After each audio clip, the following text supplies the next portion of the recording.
Hey guys, it's Brandon again. So in today's video, I will be answering the question, is now the right time to buy stocks?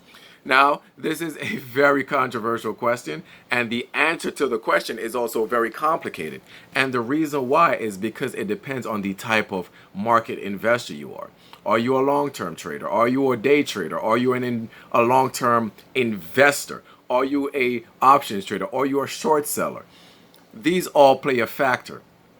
But my opinionated fact is that yes, this is the right time to buy stocks, and I will explain why. But before I go on, if you're stopping by to this channel for the first time, I'm going to ask you to click that subscribe button and also click the like button so that the algorithm could kick in for me and more people could see the content that I'm putting out. And if you are a new subscriber, thank you for joining me on my journey and hope that we can learn from each other. Now, the reason why I said yes is this. For many years, prior to the COVID crash, for many years, we've heard, no, it's not the right time to buy stocks. For about 11 years, we've been hearing that. And the reason why people are saying that is because they do not have an understanding of, pardon me, historical patterns and historical trends. So basically, take a company like Bank of America, for example, right? In 2008, 2009, I don't quote me on the exact numbers, but just this is just for this is just example only.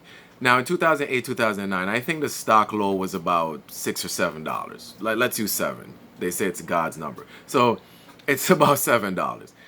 Now, if you had bought Bank of America in 2009 when it was $7 and held it at the peak in 2020, I think the stock was trading at $35 a share, right? Big return. Now, the stock crashed when the market took that dip in April, and it went down from $35 to $17.95. Now, if you would have bought that stock at $7, you would have still came out with $10.99 above what you paid for it. Now the stock is on the climb again. So in my previous video, I tell people I do not care what the news is doing, and I do not care what the economy is always doing. I care what the company does. And this is why I pick strong companies to invest in, and I do not overly diversify. So with that being said, you have to be convicted enough to invest in the right company. Now, if you listen to everyone for those previous 10, 11 years that was telling everyone not to buy stocks, not to invest in the market, then people who did not do that for 10, 11 years missed out on a huge growing opportunity. The S&P 500 alone returned, I think, 28.8% at the end of 2019 or something like that. That is astronomical returns. But people who were just sitting there watching the market missed out on opportunities. And that is the thing. If you are always listening to what everyone is saying around you, you're going to miss opportunities. Now, what is happening in the economy? Yes, the government is stepping in. Corporate tax is being cut. So naturally, the market is going to go up.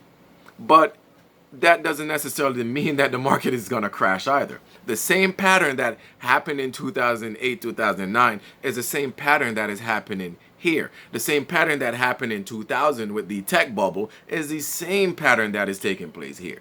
So what's going to happen is that, yes, there are certain sectors that are taking a dive right now. And that's fine. But you have to ask yourself, is the company in that sector, is it a strong enough company that is going to be around for the test of time? Now, when you invest in a company like that, whether it goes up, down, left, right, you know in the long run the company is going to stable, balance out, and give you astronomical returns. So by not investing, you're doing yourself an injustice. So yes, there is buying opportunities, or there are buying opportunities when the market dips. Yes, there is. That is just when things go on sale. It's when honestly, and this is gonna sound very bad, but when the stock market dipped in April, I was like a kid in a candy store. Kid in a candy store. I was excited because the big stocks that I wanted were now so cheap, and I was just buying stocks, buying stocks. Now, in those few months, I've damn near doubled my stock portfolio. So this is the power of just always investing in the right companies. It doesn't matter what the market does, you just invest in the right companies. Now I'm gonna wrap up with a quick story. There's this gentleman, his name is Earl Crawley, and if when you get a chance, please look up this gentleman. His name is Earl Crawley. He, black gentleman, African American, started investing in the 60s. Now, in his story, he said that he's dyslexic, and to him, he didn't feel very intelligent. So he had to get any job he could. And he lived a very frugal lifestyle. Now, let me tell you this. This man never made more than $12 an hour. And he was a parking lot attendant. But what that man did was invest consistently for years. Whether the market went up, whether the market went down, he just consistently invested. Remember, never made more than $12 an hour. I think it was 60 Minutes or NBC, one of those news outlets did a cover story on him. And his portfolio is now worth over $500,000. And yes, his home is all paid for and this man carries no debt. So this is just an example of being consistent within the market, that the returns that you can get over time. And yes, I'm a part of that quote unquote millennial generation. I do not want to wait 40, 50 years to be a multimillionaire.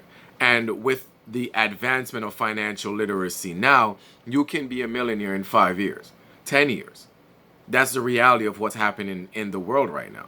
So, but that is just an example of using just a little bit of money and consistently investing, how it can make you wealthy. So believe in yourself, believe in the company you are investing in, and continually build your portfolio no matter what the market does. Mr. Crawley's story is just one of many people who just invested consistently no matter what the market did.